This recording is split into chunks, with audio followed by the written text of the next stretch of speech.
How do we predict where the next terrorist is going to come from? I mean, the attorneys go by precedent. Professor Coe talked about precedent. There's no example of these 7 countries yielding terror. But we know that Somalia is a dangerous country. We know it is. We know that Hezbollah is supported entirely by Iran. We know these groups are international. They're mobile. But they come from different countries. We know Saran, probably the first terrorist of the modern era, killed Bobby Kennedy. He came from Palestine.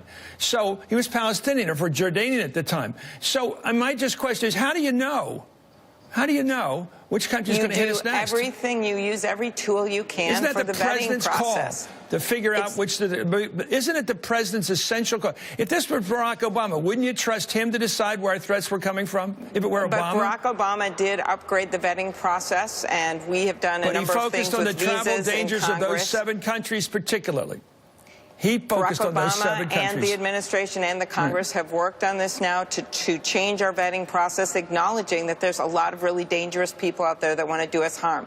But I don't believe that this means that we should throw out the entire refugee program, which is basically what this did for a period of time for any country in the world.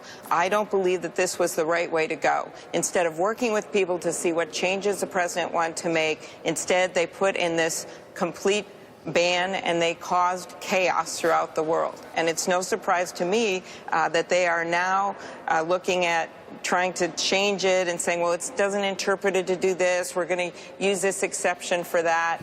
And instead, I think they're better off starting from scratch here, working with all of the law enforcement and agencies and General Kelly at Homeland Security, and that would be the smartest thing to do. But meanwhile, we'll wait to see what the court says. I wish you well in terms of